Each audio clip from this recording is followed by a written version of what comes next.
Hola, ¿qué tal? Muy buenas noches, bienvenidos a Noticias 22. Qué bueno que nos acompañan a mitad de semana, miércoles 3 de noviembre, con muchos contenidos. Miércoles internacional, vamos a conocer obra de Oscar Niemeyer, este gran arquitecto brasileño de la mano de Deutsche Welle.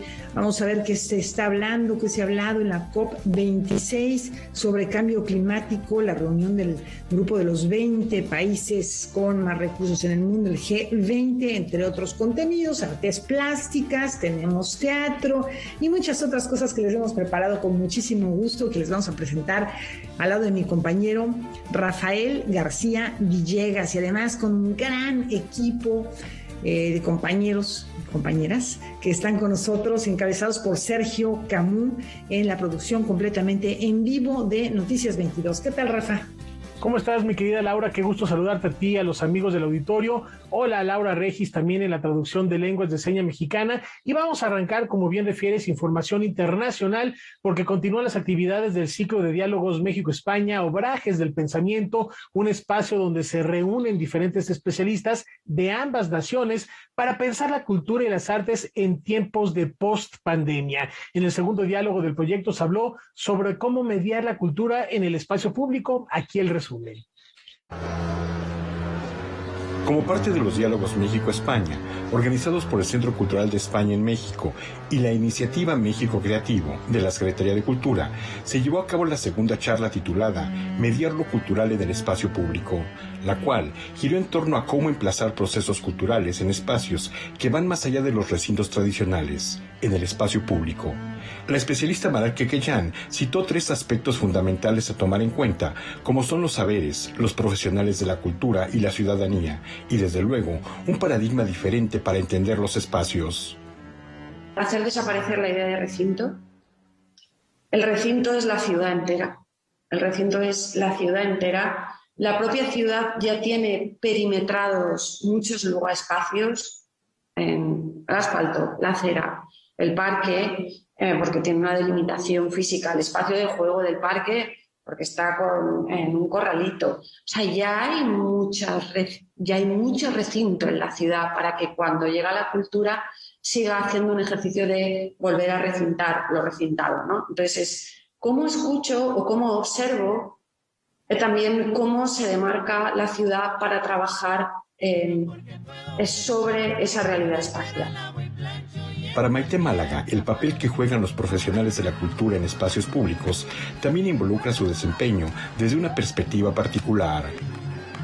Esos saberes tienen que ver con agudizar como una escucha de lo cotidiano, ¿no? De estas prácticas que construyen la ciudad cotidianamente y que dan sentido también de comunidad y construyen tradición. O sea, sí es como, es que se posicionen en otro lugar, ¿no? Ya sea como creadores, pero paralelamente como ciudadanos, ¿no? Como gestores, pero como ciudadanos, como mediadores, pero como ciudadanos, como institución, pero también muchas veces como espacio público que es la institución pública. Responder a la pregunta de cómo mediar lo cultural en el espacio público resulta particularmente importante, sobre todo ante el ámbito de la pandemia. Ello involucra también tomar en cuenta las reglas que el propio espacio público plantea cotidianamente. ¿Cuáles son los límites? Lo que estábamos hablando antes. ¿Cuáles son las demarcaciones naturales construidas? Porque no son naturales, son construidas, para entenderme lo que quiero decir. Pero también cómo se construyen las normativas del espacio público. O sea, en lo que os estaba diciendo antes de corresponsabilizar, si yo me siento con las directoras de los parques y les tengo que saber cómo funciona, y me dicen, no, es que está prohibido jugar, que está prohibido correr en el parque. Es que es así, ¿eh? No, es que tú no te puedes sentar en el césped. O sea, es que hay un montón de... Y si ya te sientas con seguridad o en movilidad, te pones a hablar con ellos, te das cuenta de la cantidad de reglas y de códigos que hay que son invisibles porque vivimos en ellos. La charla Mediar lo cultural en el espacio público está disponible en el perfil de Facebook de la iniciativa México Creativo. Noticias 22, Víctor Gaspar. esta publicación yo creo que les va a llamar la atención. El Instituto Nacional de Antropología e Historia editó el libro Códices de México. Es un trabajo que, pues a partir de la voz de 4 historiadores, nos permite acercarnos y realizar un viaje visual por la tradición pictográfica de Mesoamérica. Entre los textos que podremos leer se encuentra uno de los últimos escritos de Miguel León Portilla. Vamos con más información. La oportunidad de observar de cerca los documentos que permiten conocer la concepción de la historia antigua del país es posible gracias al libro Códices de México, publicación que reúne una serie de ensayos de los historiadores Miguel León Portilla, Alfredo López Austin, Javier Nogués y Baltasar Brito, quienes muestran y analizan la tradición pictográfica mesoamericana. El libro es resultado de la exposición que se llevó a cabo hace ya 7 años, que se llamó precisamente Códices de México. Fue una exposición que conmemoraba los 50 años del museo y los 75 años del Instituto Nacional de Antropología e Historia, y para ese fin se llevó a cabo la muestra de 43 documentos pictográficos que conocemos con el nombre de códices. En el libro aparecen 4 artículos escritos por nosotros 4, pero principalmente me gustaría hablar de los 3 primeros, porque este es uno de los últimos trabajos, el que aparece en este libro, del doctor Miguel León Portilla. De los 3 o 4 que quedaron inéditos, este es uno de ellos, en donde nos da cuenta precisamente de qué son los códices, qué pueblos los escribieron, y nos da todas las características de los mismos. La publicación continúa con un estudio de Alfredo López Austin sobre cómo funciona el tiempo mesoamericano. Le sigue el artículo de Javier Nogués, quien analiza el ejercicio del poder, y la colaboración de Baltasar Brito, que narra la historia del descubrimiento y estudio de códices en México. Los códices son precisamente los recipientes de la palabra de los pueblos indígenas, en virtud de que ahí plasmaban pues su historia genealógica, la historia misma, sus rituales, sus aspectos territoriales, eran plasmados a través de estos libros que pintaban precisamente con imágenes. Entonces, para nosotros es fundamental, debido a que no existen en el mundo tantas muestras como debieran, en virtud de que fueron destruidos sistemáticamente tras la conquista. Es muy importante su resguardo como patrimonio, precisamente por la importancia que tienen para los pueblos y para lo que ahora es México. El libro Códices de México, editado por el Instituto Nacional de Antropología e Historia y la Secretaría de Cultura y Turismo del Gobierno del Estado de México, es una de las publicaciones ganadoras del Premio al Arte Editorial 2021, que otorga la Cámara Nacional de la Industria Editorial Mexicana. Para nosotros es un orgullo que le hayan dado un premio en el ámbito del arte, pero también en la sección que se refiere a la investigación, porque pues precisamente creo que conjuga esas dos partes. Grandes especialistas, grandes conocedores de los códices escriben, y el libro es un libro muy bello. La ceremonia de premiación se realizará el 11 de noviembre de manera virtual y se podrá seguir a través de las redes sociales de la CANIEM. Noticias 22, Karen Rivera. Y les platicamos que todo está listo para que inicie la 8ª edición del Gallery Weekend México 2021 del 5 al 7 de noviembre. En diferentes espacios de la ciudad capital será posible conocer obras tanto de artistas emergentes como de consagrados. Aquí el reporte. Gallery Weekend México continúa este 2021 con el objetivo de alentar la producción, exposición y socialización del arte. En su 8ª edición, contará con la creación de artistas establecidos y emergentes, una sección de diseño que se suma por primera vez y la participación de 56 galerías. Combinadas en 4 secciones, galerías, nuevas voces, que son galerías que fueron fundadas hace menos de 3 años, espacios independientes, que es una categoría o una sección que hemos tenido desde el principio, desde los inicios de Gallery Weekend, en donde invitamos a proyectos curatoriales o espacios dirigidos por artistas, y pues tradicionalmente presentan los proyectos más arriesgados del programa. Y la sección de diseño, en donde participan galerías especializadas. Dado la relevancia que ha tomado esta categoría del diseño coleccionable, se volvió pues muy importante incluirlos dentro de la oferta y afortunadamente tuvimos una muy buena respuesta de parte de las galerías que trabajan en esta línea. Gallery Weekend continúa estableciendo el circuito de galerías en colonias como las Lomas de Chapultepec, Polanco, San Miguel Chapultepec, Roma, Condesa, Juárez, San Rafael, Santa María la Ribera y Coyoacán. Entre estas se encuentran Bodega OMR, Can Projects, Galería Hilario Galguera, Galería Oscar Román, Curimansuto, entre otras, además de 9 abocadas al diseño como Hago Projects, 10 Company, Galería Mexicana de Diseño y Estudio IMA. Que son piezas de diseño de diseñadores o artistas, que es edición limitada. Entonces, por ejemplo, una silla, solo se hacen 15 de esas sillas y las vas haciendo una propuesta al público como que si fuera una exhibición de arte. Es la primera vez que participamos, nos da mucha ilusión. Creemos que el Gallery Weekend a lo que ayuda es a romper esta barrera, que mucha gente cree que los museos y galerías o están cerradas o hay que pagar.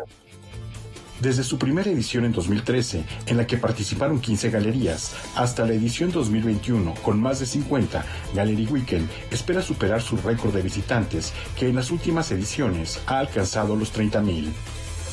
Venimos de un periodo donde en el mundo estábamos muy concentrados en un proceso de globalización, muy entusiasmados y en el ir y venir a ver absolutamente todo.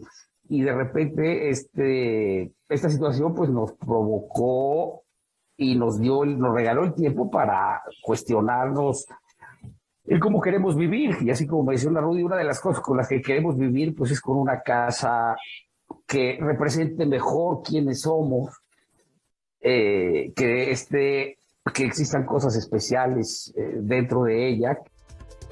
La octava edición de Gallery Weekend México se llevará a cabo del 5 al 7 de noviembre en las diferentes galerías de su circuito. Noticias 22, Víctor Gaspar.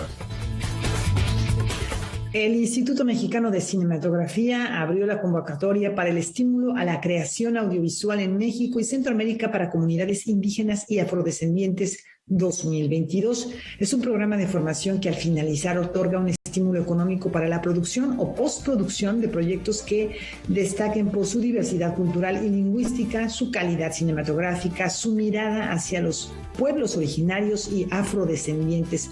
La convocatoria estará abierta hasta el viernes 17 de diciembre. Para más información visiten la página del Instituto Mexicano de Cinematografía que aparece en estos momentos ahí en pantalla. Volvemos en un instante.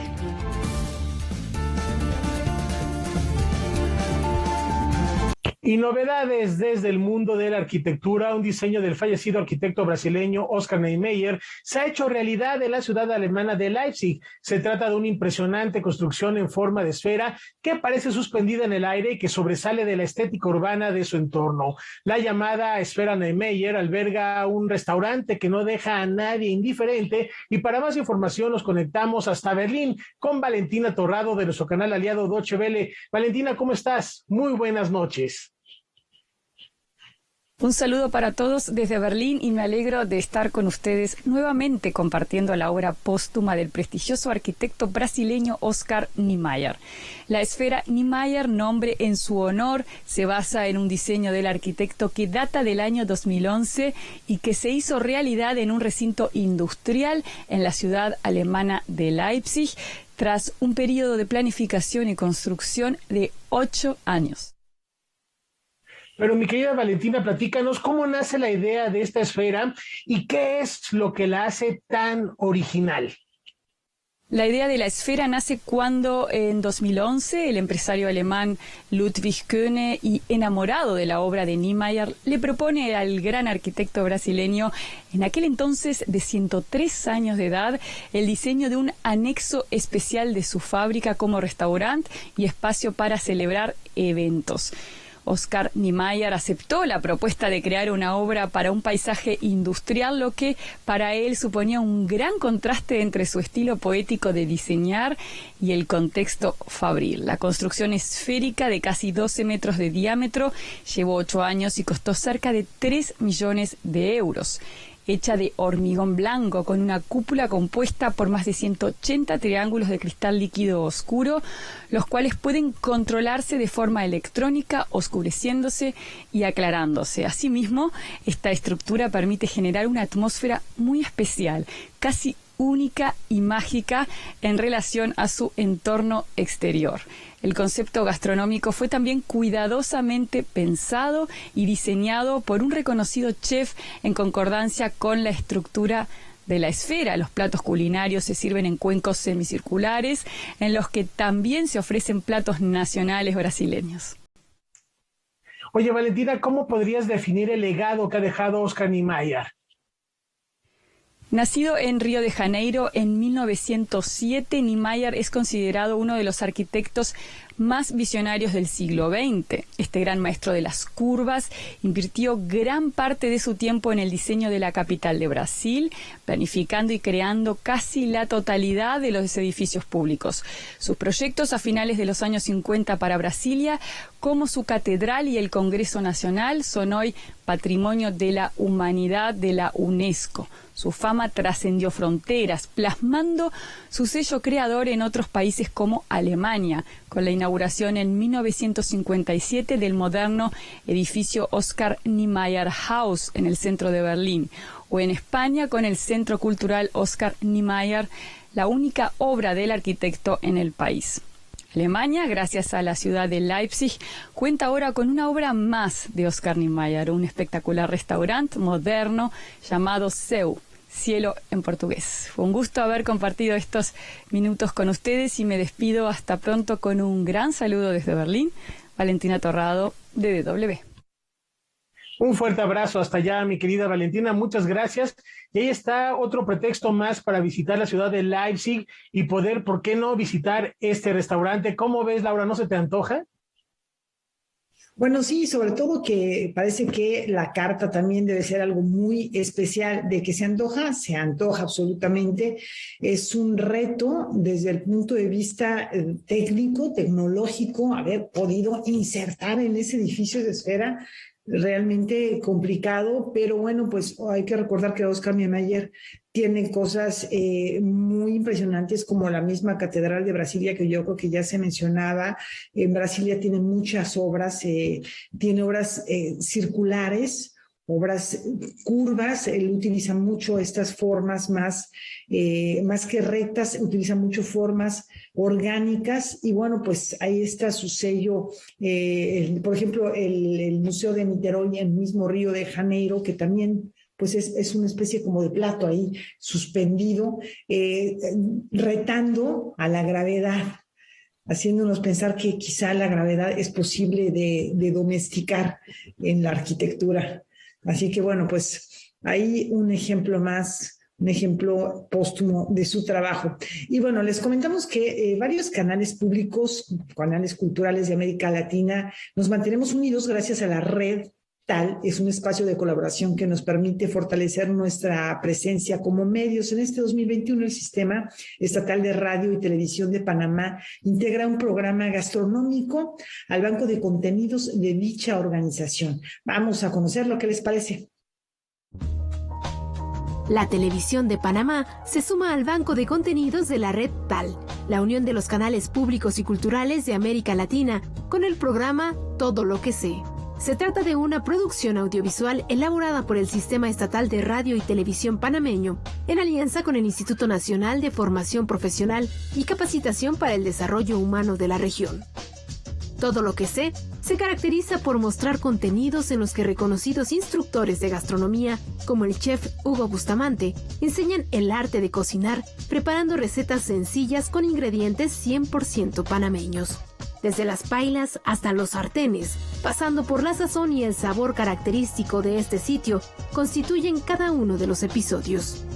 La red TAL está integrada por más de 85 canales de América Latina y es un espacio de coproducción, intercambio y fortalecimiento de los sistemas de comunicación públicos de esta región. Por lo tanto, la inclusión del programa de la Televisión de Panamá al banco de contenidos permite que cualquiera de los miembros de esta organización pueda acceder y difundir la propuesta audiovisual. Les platicamos que Stephen Crane fue un destacado escritor y periodista estadounidense que incursionó en el campo de la novela, la poesía e incluso los cuentos. Otros grandes personajes de la literatura norteamericana, como Henry James o Joseph Conrad, lo elogiaron y le atribuyen la gran transformación en el mundo de las letras en Estados Unidos. Ahora Paul Auster retrata su fascinante vida en las páginas de La llama inmortal de Stephen Crane. No obstante su estatura como una de las plumas más connotadas de la literatura estadounidense, Stephen Crane y su obra han caído en un olvido que motivó a Paul Auster para escribir una extensa biografía literaria y reivindicar al autor de La roja insignia del valor, bajo el título La llama inmortal de Stephen Crane. He is an important figure historically. I believe he was the first modernist in American literature. He's the person who opened the door onto what would happen in the 20th century. And his concerns and his method of writing remain shockingly contemporary. I think Crane is one of those writers who speaks directly to us now. And it's not as though we're reading him through the lens of some old dusty book. No, it's alive and it's great. Crane y su obra son un punto de cruce entre las particulares condiciones históricas de los últimos 30 años del siglo XIX norteamericano, de genialidad literaria y arrojo ante la vida. No obstante su breve existencia de apenas 29 años, el autor nacido en Nueva Jersey el 1 de noviembre de 1871 dio cuenta de una importante transición en su país. The transition of a society from an agrarian culture, farmers, working the land, to an industrial society. It was causing all kinds of conflicts. The only two young writers who captured the country by storm when they published their first books were Crane with this book and F. Scott Fitzgerald with This Side of Paradise, his first novel in the 1920s. Nothing else, I think, has ever done that. In all these years since. So I don't think of Crane as a marginal figure, but he's a little too neglected now, that's all. And I wanna put him back into central focus, as he deserves to be in the pantheon of the great American writers. He belongs with Melville and Thoreau and Hawthorne and Dickinson and Henry James and Mark Twain. That's the company he should be in. Para Paul Auster, Stephen Crane también fue un renovador de las características de la novela norteamericana del siglo XIX, centrada en largos discursos descriptivos típicos de la época. Stripped out all the moralizing, all the moral judgments that writers made typically in fiction. Just to tell the truth. He would look carefully, almost the way a photographer looks, or a scientist looks, or a investigative journalist looks. What is happening? Let us describe what is happening before we make any judgments about it. This was revolutionary. Ejemplo de esta renovación en las letras es su más célebre obra, La roja insignia del valor. What he is doing is putting himself into the mind of a 16 or 17-year-old boy who is enlisted in the army and is thrown into battle and is scared out of his mind. And it's a book about fear. And it's an extraordinary psychological study of this mind in turmoil, but also because Crane could look and see and translate these incredibly astute physical perceptions into vivid language. We're in the physical world that surrounds this boy as well in such a vivid, tangible way that it's extraordinary. El trabajo periodístico de Crane, sus aventuras como el naufragio que sufrió en las costas de Florida, de camino a Cuba en una asignación como corresponsal, y que más tarde plasmaría en The Open Boat, y su encuentro con Joseph Conrad y Henry James, dan cuenta de una vocación que también lo trajo a México. One little piece he wrote, which had no title, and now it's generally published under the title The Mexican Lower Classes. And he's looking out at the poor Indians in Mexico that he's encountering everywhere. And he's trying to make sense of all this. And he's comparing the impoverished Mexicans to the impoverished, angry Americans up north who were going through a terrible economic depression. Things were very bad in 1893 when he was traveling through these places. But he comes to a position in which he thinks of, the dignity and even the magnificence of these downtrodden Mexican peasants who, and Crane is always looking at people's faces. And up in America, he sees angry lines in the working class, a kind of fury. But in Mexico, he sees tranquility in the faces of the peasants who are very religious. La llama inmortal de Stephen Crane aparece bajo el sello Seix Barral. Noticias 22, Víctor Gaspar. Con esta recomendación de Paul Auster a comprar inmediatamente esta nueva publicación. A las 9 de la noche, en un ratito, en unos minutitos, tenemos Debate 22. Kimberly Armengol recibe a Iván Escalante para hablar sobre el Tianguis del Bienestar. ¿Para qué sirven? ¿Qué municipios han sido beneficiados con este proyecto? Al término de este espacio informativo lo sabremos. Vamos a una pausa.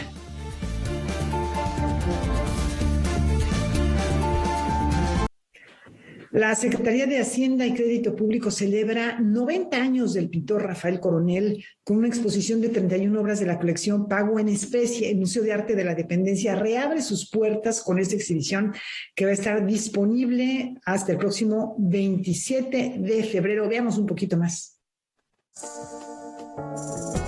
En el que habría sido su cumpleaños número 90, el pintor zacatecano Rafael Coronel fue homenajeado con la exposición La Melancolía del Ser.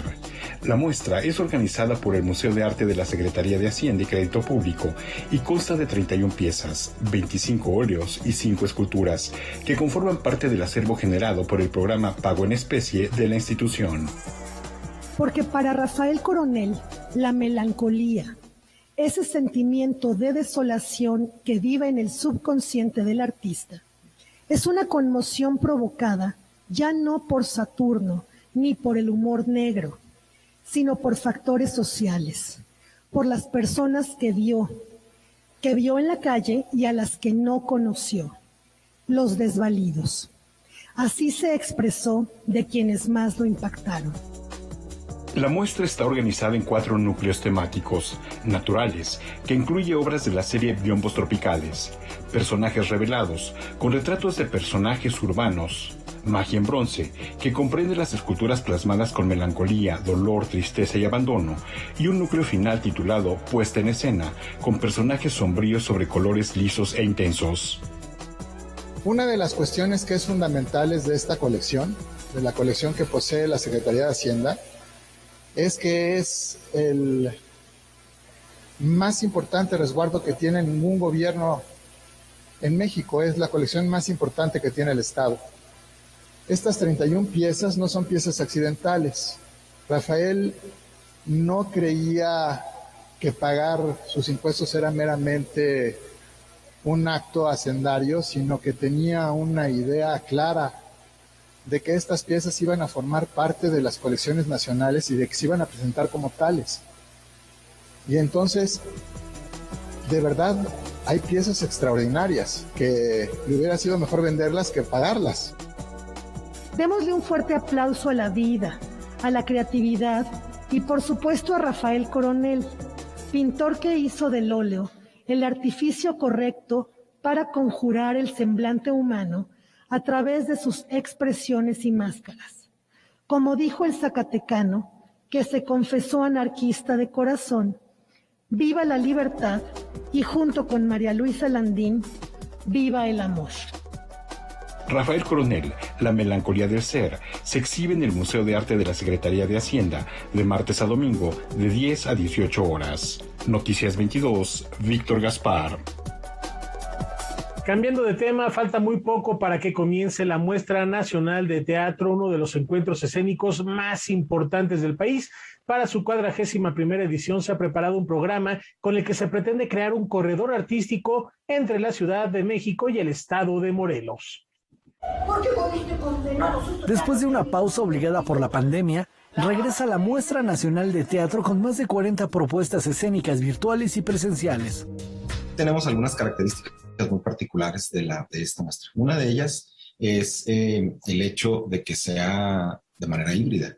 Es decir, no solamente tendremos espectáculos escénicos presenciales que van a ser transmitidos, sino que abrimos una categoría que es para creaciones o experiencias escénico-digitales. Aquellas que fueron creadas no para hacerse en un escenario, sino para hacerse ante una pantalla y ante un grupo de espectadores. Eso por principio de cuentas será algo que caracterizará esta muestra.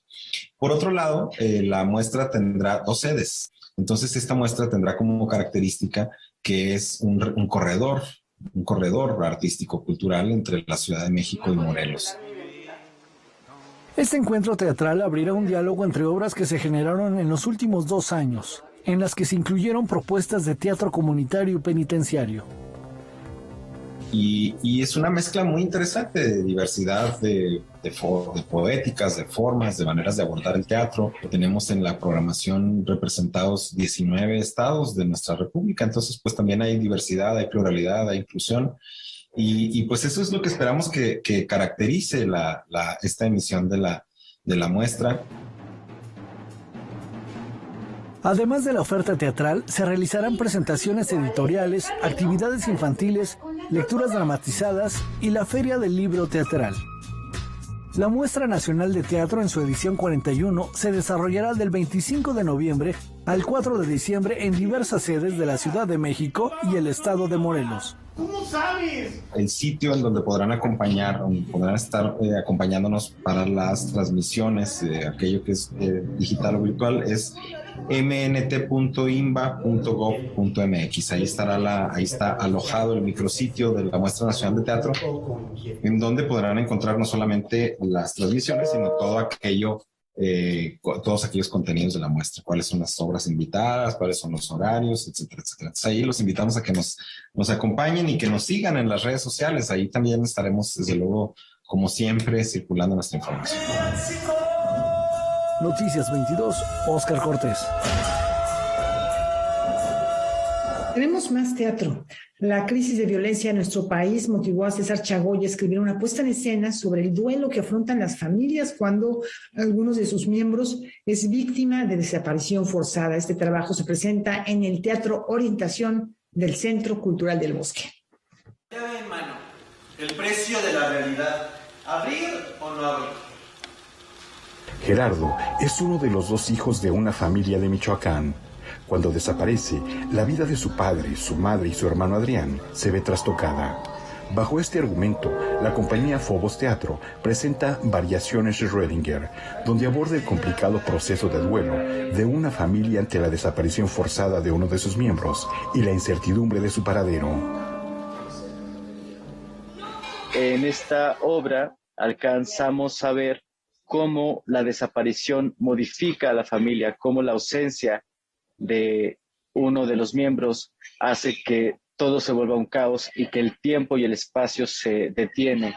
Es decir, cuando no se sabe qué ha pasado con uno de nuestros familiares, de nuestras personas amadas, se vuelve un infierno, un caos. No ha llegado. La dramaturgia y dirección es de César Chagoya, egresado de la Escuela Nacional de Arte Teatral. Se presenta como parte del programa de dirección joven de la Coordinación Nacional de Teatro. Cuenta en su elenco con Indra Pensado, Luis Miguel Lombana, Jorge Rojas y Raúl Andrade. ¿Dónde está? ¿Qué soluciones podemos ofrecer? Yo creo personalmente que la violencia en México no es un asunto de una sola persona o que sea una solución de una sola acción o que venga de un gobierno, sino que viene de empezar a hacernos preguntas más creativas, más sensibles con las personas que viven este infierno, y buscar la manera de colaborar todos como sociedad, todos, absolutamente todos, gobierno, sociedad. ¿Dónde está? El título del montaje se inspira en la paradoja del físico austriaco Erwin Schrödinger, en la que un gato hipotético puede estar vivo y muerto a la vez. Para Raúl Andrade, quien interpreta a Adrián, la salida de la violencia generada por las desapariciones es múltiple. La historia se desarrolla en 4 momentos. Creo que la responsabilidad de la familia es mucha, porque los valores fundamentales que tenemos todos radican ahí. Nosotros aprendemos a amar en nuestra familia. A nosotros nos enseñan a respetar en nuestra familia.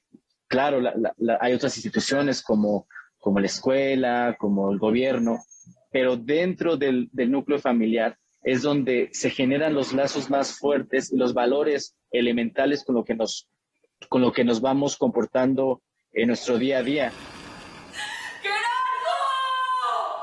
Variaciones de Schrödinger se presenta en el Teatro Orientación del Centro Cultural del Bosque los jueves y viernes a las 8, sábado a las 7 y domingos a las 6 hasta el 7 de noviembre. Noticias 22, Víctor Gaspar. Momento de hacer una brevísima pausa, pero al regresar seguimos recorriendo el mundo, no se vayan.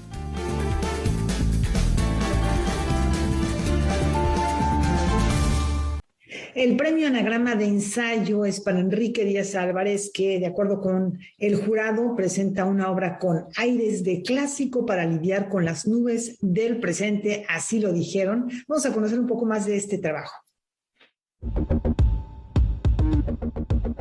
Con una recapitulación de la guerra y la violencia, vista por pensadores, poetas y escritores, Enrique Díaz Álvarez se hizo acreedor al 49º Premio Anagrama de Ensayo. Bajo el título La palabra que aparece, el testimonio como acto de supervivencia, se impuso entre 150 obras ante el jurado compuesto por Jordi García, Paul Luque, Daniel Rico, Remedios Zafra y la editora Silvia C.C.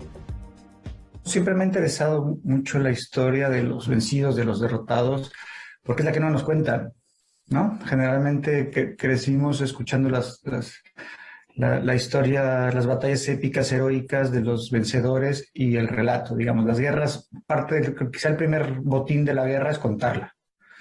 Y eso es una forma también de poder. Y generalmente se borra. La palabra, la historia, la cultura, la ciudad del vencido, ¿no? La obra está organizada en 7 capítulos, escritos durante 3 años aproximadamente.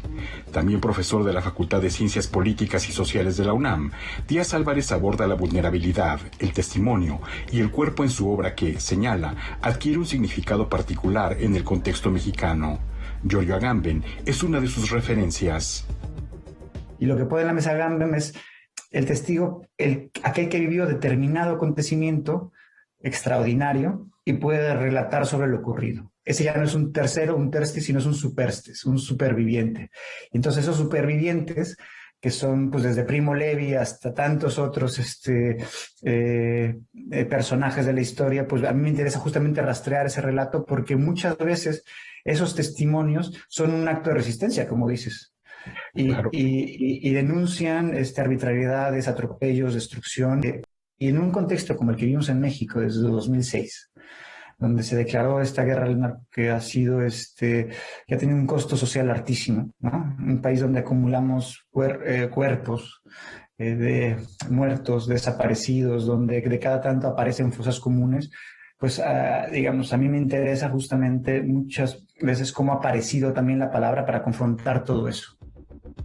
Conmover es una idea que el autor rescata de Virginia Woolf y cuya lucidez destaca cuando la escritora británica responde a una carta de un hombre sobre la Guerra Civil Española.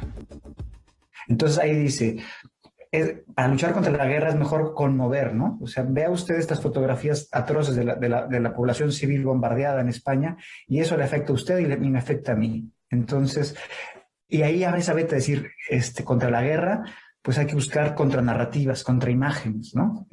¿Por qué? Porque nos afecta muchas veces más. Confío mucho en la lectura y en la cultura, digamos. Por eso también parece una trinchera modesta, ¿no? Una trinchera que parece que a veces importa poco, pero si te das cuenta, digamos, la lectura sigue siendo un mecanismo privilegiado porque la imaginación, digamos, es transgresora por naturaleza, ¿no? El premio Anagrama de Ensayo está dotado con 8,000 euros. Noticias 22, Víctor Gaspar. Una semana bastante movida para los líderes del mundo. Este año la cumbre del G20 se realizó en Roma, Italia. Mandatarios y representantes de las naciones más desarrolladas abordaron los diferentes retos que afronta la humanidad, entre ellos, por supuesto, el cambio climático, un tema que también es el eje central de la Conferencia de Naciones Unidas COP26. Pero la pregunta flota en el aire. ¿Realmente el mundo tiene ideas concretas o simplemente se tienen buenas intenciones? La doctora Eliana Rodríguez Santibáñez despeja esta incógnita en Visión Global.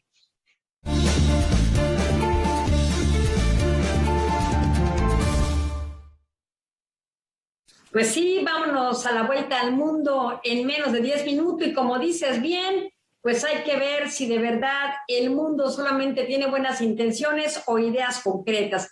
¿Qué fue lo que pasó durante el fin de semana? Bueno, lo que pudimos observar fue la reunión del G20, este foro mundial que no organización, donde confluyen las economías más importantes que acaparan el 80% de la economía mundial.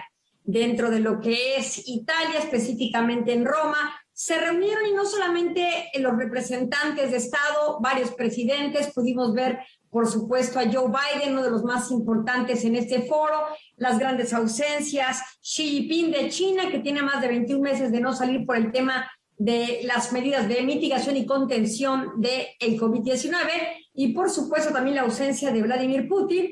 En ese gran contexto, lo que pudimos observar es a los estados tratando de resolver el préstamo anual que se habían comprometido a dar para efectos de combatir el cambio climático de más de $100,000 millones a aquellos estados que todavía no terminan por implementar políticas públicas que traten de contener el calentamiento global, este calentamiento que puede llegar a exceder los 2 grados Celsius y, por supuesto, temas que tendrá la COP26 y que está teniendo en estos días.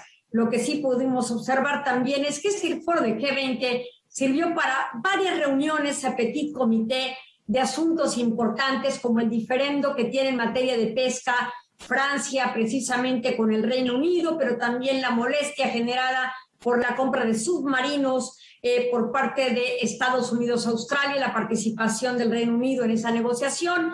Con estas molestias se reúnen Macron y, por supuesto, Boris Johnson y también Biden. También otras reuniones dentro del G20 fueron las que sostuvieron precisamente otros mandatarios o representantes como Ursula von der Leyen, presidente de la Comisión Europea, para tratar temas de aranceles en materia de acero y aluminio respecto de Estados Unidos y, por supuesto, China, este gran generador de este tipo de industria y que tiene al mundo en jaque por la alta producción que tiene, que genera competencia desleal, particularmente hacia la Unión Europea y Estados Unidos. Como pudimos ver, se dieron varias reuniones, pero el G20 todavía no logra generar grandes estructuras de impacto en esta etapa post-COVID, pero sí nos permite la antesala de lo que es la gran reunión que se está realizando en estos días, desde el 31 de octubre y hasta el 12 de noviembre, de la llamada COP26 o este gran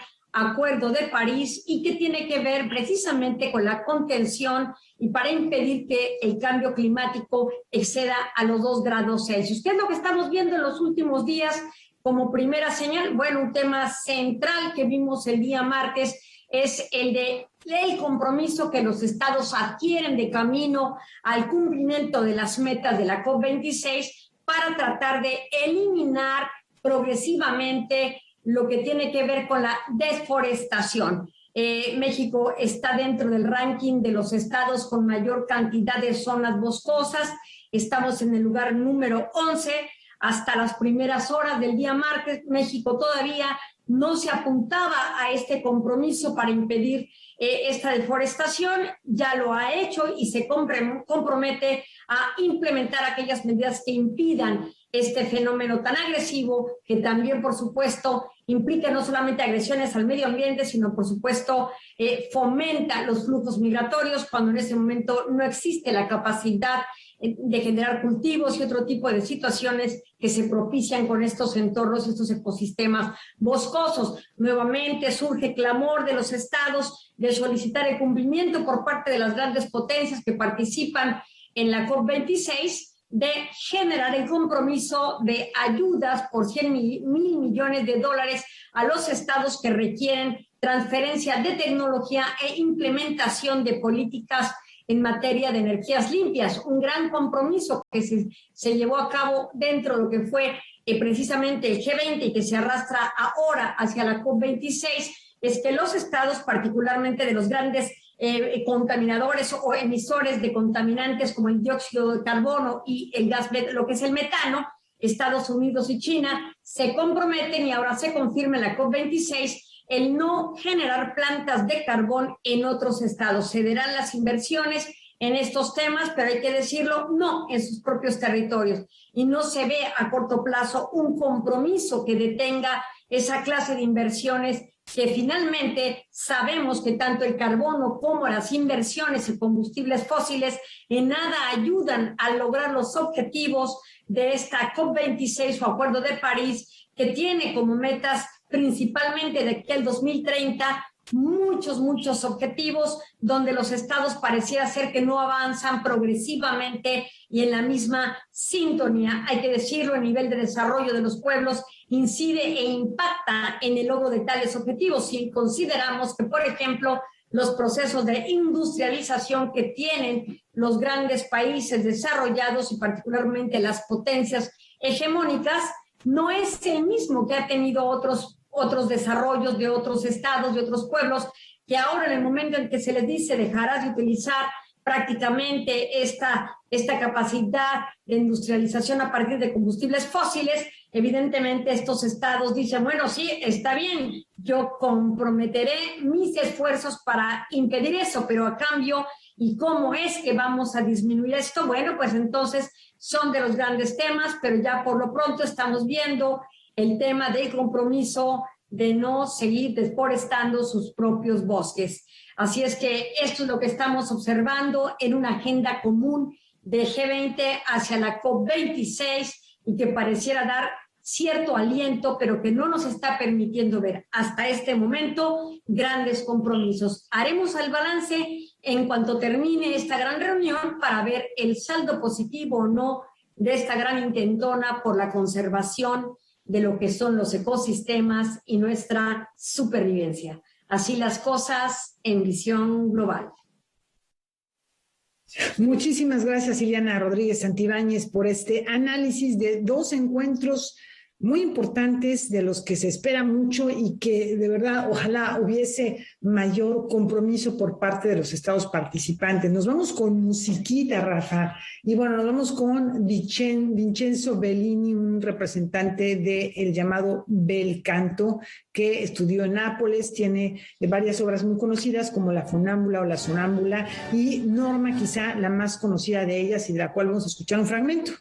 Así es, mi querida Laura, se cumplen exactamente 220 años de su natalicio y esto es la obertura de la ópera Norma. Recordemos que si algo hizo famosa María Callas fue el aria Casta Diva de esta misma ópera, que se han interpretado a lo largo de la historia por varias intérpretes. No obstante, Callas la llevó a lugares jamás imaginados por el propio Vincenzo Bellini. Vamos a escuchar esta obertura y nos vemos el día de mañana en el horario de costumbre. Muchas gracias. Buenas noches.